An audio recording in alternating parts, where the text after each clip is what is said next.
เอาทุกคนมาลองพังเบิ่งคนที่ว่าเพิ่นติดทำแล้วออกมาผมบอกเราบ่กล้าเว้าหลายเป็นหยังคือบ่กล้าเว้าก็คือว่าเนาะข้อยเข้าใจว่า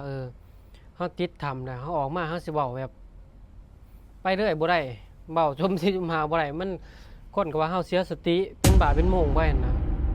คือเรานี่ถ้ามืดดอก แต่น้องก็ตกลงมาทางครอบครัวเพิ่นว่าเฮาสิร้อนบ่จังซี่จังซั่นมั่างเฮือนจังซี่จังซั่นยอมรับว่าเฮาได้มั่างเพราะว่าสิเปลี่ยนเฮือนมันก็เฮือนขี้ร้ายเนาะดอกไฟก็บ่ฮู้เฮาก็ต่อดอกไฟตัดสายไฟจังซี่จังซั่นได้ต่อดอกไฟหั่นคือมันแจ้งเฮานอนอยู่ถึงมันนอนบ่หลับเฮือนมันต่ำเนาะเฮือนสูงแต่ว่าบ่อนนั้นเทิงมันต่ำมันร้อนเฮาอาจสิตัดสายไฟไปต่อลงเสื่อนตูบน้อยนอนอยู่ลุมแล้วเพิ่นสิคิดว่าเฮาร้อนจังซี่จังซั่นเฮาก็บ่อยากเว้าหลายคนไทยบ้านคือแหละคนบ้านนอกน่ะบ่เข้าใจเฮาก็ธรรมดาก็เข้าใจเนาะคนที่ทำมาต้องอยากอยู่ผู้เดียวเนาะสิไปล่มน้ำเขาล่มลายเขาก็ว่าเฮาเสียเส้นแหละเขาทำติดทำลายมือว่าเฮาติดนี่12คืนกับ1มื้อหรือเป็น12คืน13มื้อซะกับบ่ได้กินข้าวกินน้ำหยังเนาะอาการของคนติดทำมันก็ยากเข้านั่นแหละกินน้อยหนึงก็อิ่มแล้วบ่ดึงยากเนาะของกินหาก็หมดบอกให้พ่อแม่เพิ่นแต่งกินก็บ่มีไผแต่งกินพี่น้องก็บ่มีไผสนใจคอยเข้าใจนะเพราะว่าคนมันนอกเนาะคืออยู่บ้านข่อยกัน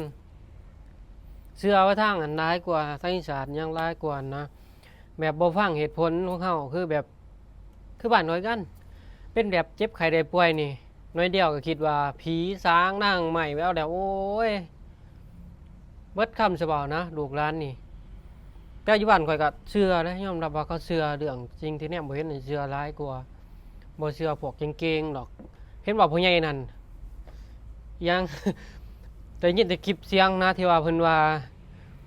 บ่อยากให้เขาไปซอยอิหยังย่านออกมาบ่ได้นะก็คือทางบ้านเขาจะเชื่อแบบนั้นได้แต่บ่เชื่อความสามารถของหน่วยกู้ภัยนะสุดท้ายเขาก็ซอยออกมาได้ถ้าจะไปเชื่อจังซั่นค่อยว่านี่อาจจะบ่ได้ออกมาเด้เพราะว่ามีแต่ไต่ทูบไต่เทียนไหว้จังซี่อยู่มันซอยหยังบ่ได้แต่ว่านอกจากปาฏิหาริย์ที่สุดเลยล่ะจะค่อยสิได้ออกมาได้ถ้าบ่ใส่แห้งบ่ใส่หยังบ่ใส่ความสามารถที่เฮาเก่งนี่มันดูดน้ำออกจ้างเป็นไปบ่ได้เลยอันนี้น่ะคือความเชื่อเห็นบ่ถ้ามืดเราออกมาบ่าวเราออกมาได้เราก็บอกหยังก็บ่ได้เขาก็คิดว่าเฮาร้อนเฮาเป็นบ้าเป็นโมงไปคนก็บ่อยากเชื่อนะว่าช่วงนี้เฮาเสียสติเพิ่นว่าเพิ่นบ่อยากเชื่อนะก็เข้าใจเราอยู่ดอกเราก็ติดทำมาก็หลายมื้อเติบเนาะแต่สติเราก็บ่ได้อีหยังดอกแต่ว่าคนรอบข้างเราอาจจะบ่เชื่อเราอันนี้ก็เข้าใจเราอยู่ดอกที่เราออกมาบอกเราอึดอัดเนาะระบายความในใจเราว่าเป็นหยังคนคือบ่คนในครอบครัวเราจังบ่ฟังเราคิดแต่ว่าเว้าไปมั่วซั่วไปเรื่อยนะเราก็เลยบ่ฮู้จักสิว่าจังได๋ดอกอันนี้ก็เข้าใจเราอยู่ดอกที่บ้านข้อยก็มีเชื่อเรื่องแบบนี้หลายกว่าบ่เชื่อคนอยู่ข้างๆตัวเองซ้ำ